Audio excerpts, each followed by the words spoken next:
A political maneuver. They're trying to get the police involved, and this is not a police matter, in all due respect. We're having a discussion about whether or not we have the right to vote for one candidate or another. Well, I can show you right now. I'm on the ballot, right on the corner. It sounds like you're running to be in the union. It doesn't sound like you're in the union. So you can't actually run unless you're in the union. Okay. So you got to pay your dues, right? All right. So are you in the union? Yes. But you said you're terminated. Well, that's a separate matter. The CTA does not control the union, right? We're a separate organization. I understand that, but you're... Well, he's this being one general manager. Okay, well, he's saying he works for the union, he's part of the union, and that the union has rights to have functions here. Which I don't know your bylaws. I don't know anything about CTA. I don't know how it reads, who's supposed to be here, who's not supposed to be here. It's a very gray area. Yeah, So that's why I'm going to have, hold up. I'm going to have the sergeant come and make a determination of this, because this is well beyond my level of expertise, if that helps. Okay, I was just curious, the company's standpoint. He was discharged several years ago. That's what he said. He no longer has any business with CTA. If he does, he should be conducting it at CTA headquarters, 567 West Lake Street. He should not be on our property. He's trespassing, so we want to remove him. I understand that. Even the union president of Local 241 is in agreement with us. This is Steve Zeltzer with Workweek, and the struggle for union democracy, worker rights, is really taking an important role in development now in the United States in the struggle of working people. And joining us is Erek Slater. He's an executive board member of Chicago ATU 241, transit driver, bus driver. And Erek has been in a struggle for democracy in his local and has not only come under attack by management, but also by some of his union officials. And in this recent election, he ran for president of the local, and he was actually arrested when he was doing campaigning for the membership. It sounds like he's getting it from all three sides. So welcome to Workweek, Erek. Thank you, Steve. So Erek, why don't you talk about, you were fired, first of all, when you were reading some statement from your international at a barn, and then you've been fighting to get your job back. And most recently, you were involved in running for president of your local in Chicago, 241, which is a very important transit local. I would say that these are very powerful. My coworkers are very, very powerful, very wise, and that's the reason why so much forces are trying to stop the ranks of my union, ATU Local 241, from being able to control their organization. For our organization, ATU Local 241, to have its independence from management, from the city rulers, and some of these national players, unfortunately, are also trying to harm us. So that's the reason why we're running. It's not just me. There's a slate of candidates that are trying to bring back control of our union to the members of it. And this really impacts the city of Chicago, and impacts the union movement, and impacts the public transport. We have the second largest public transportation system in the United States, in Chicago, and the inability of us to, or the inability of the union to be independent, really harms the public as well. So this is a broader struggle. And of course, with COVID, your members were not protected. You didn't have PPE. Large numbers of workers, frontline workers, transit, healthcare workers, airline workers, all face this dire situation during the COVID pandemic. And there's a lot of anger and frustration that they are not protected, and their union is not fighting as it should be to make sure that they get PPE and protection. Many of us nationally in the United States and Canada have died. We have also faced the infections come to our family, killed our family members. This thing called long COVID. Then there's also the other problem of the vaccine too. There's been adverse reactions to it.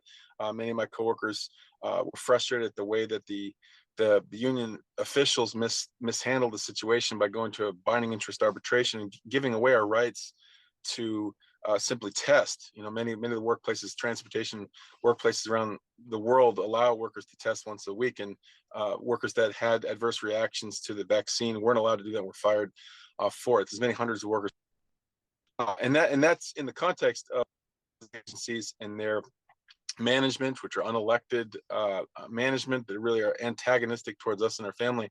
That's in the context of them falsely claiming that there's not enough transit workers who will do this work. There's plenty of us. I mean, I'm an executive board member of the union. We have plenty of grievances of terminated workers who want to go back to work immediately. They have not been fired for safety reasons. Not something would be concerned. It's just cost-cutting measures or really attempts to intimidate us. And you were able to run for president of the local. You were out campaigning at the barns where the workers congregate, transit workers congregate. What happened? Because it seems like not only did you face the management, which fired you at the CTA, and you've been fighting for your union to represent you properly, but also were the police called in to threaten and remove you? And how did that have an effect on your election? We were a bit surprised that we were allowed to be on the ballot. The local union officials, even some of the international officials, had removed me from my position as an international delegate to the international convention improperly. And then when I came back to Chicago, this was in September, October, they tried to remove me from the executive board altogether. Now, I'm the one executive board member, the one delegate for about 400 or 500 families at a bus garage in Chicago. It's enough public transit workers to do most workers and work to do the transit for most cities in North America. It's such a large, and we have 7 of those here in Chicago, or 10 if you consider the Pace Suburban that we represent. So, you know, we found out we were on the ballot, and we're like, wow. This is really an opportunity. At the very least, we can put up a perspective of how to fight, how we can fight, and we can keep away from management and their control of our union and start to fight this. And, you know, I've been there a long time, 17 years as a bus operator. I've gained, and lo and behold, many people said, no, we want to win. You know, we want to get out there and go to the properties. Give us a flyer. We'll make a button for you, right? The one coworker made a button for me, and started trying to distribute that. People were online all over and said, "You got to do this. You got to do this." Right? Surge of support, and so we said, "Look, we should fight." So the next day I went to 74th Street Garage, and started talking with workers, and they were excited. And then the management came out and said, "You got to leave, and we're going to call the police." What are you talking about? Well, you know, you're a fired employee, so you got to leave. Well, wait a second. I'm an executive board member of the union currently. All right, so we have an agreement to be on property per our contract. Secondly, I'm on the ballot. You see that document over there? You see my name on that? That's because I'm.